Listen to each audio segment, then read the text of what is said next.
ito yung personal kong naalagaan talaga yan dyan. Hindi ko pinapaubaya sa mga utility kasi merong merong mainit ang kamay sa halaman. Pero ito ang mas mahirap dyan, yung magdidilig ka every 10 days, magdidilig. So, kailangan mo yung i-check kung dumadaloy ba yung tubig. Lalo na dito sa baba. Ito, yung pinakababa, kailangan. Meron din kasi dumadaloy. Akala mo tuloy-tuloy lang, pero hindi naman. Hindi naman siya tuloy-tuloy hanggang baba. So, kailangan mo siyang i-check. So, yun ang mahirap doon sa pagdidilig. Talagang ubos oras lang talaga. Ayan. Tapos, so, ganyan. Halimbawa, may namamatay. So, kailangan ko maghanap ng pangpalit ko katulad nito. Ayan. Tatanim ako sa mga may namamatay.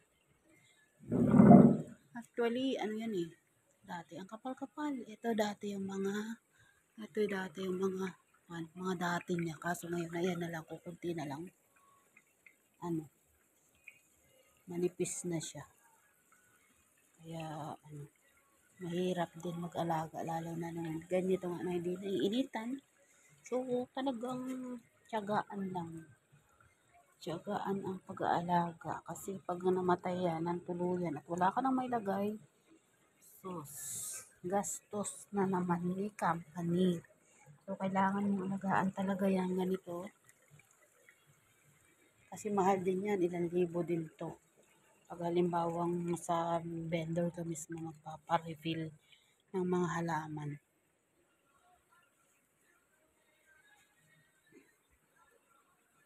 Meron din. Dito din sa balcony, may mga halaman din ako. Pangit na nga lang eh.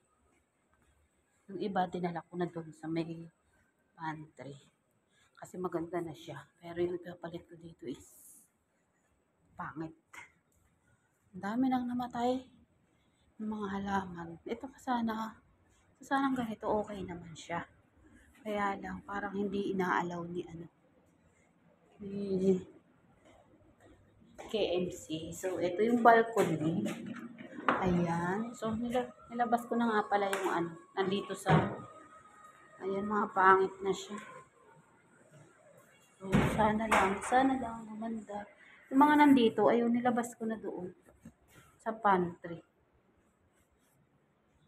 Kasi nga, baka mas maganda kasi tingnan doon. Dito naman kasi nakatago siya. Kaya okay lang naman na pangit yung halaman.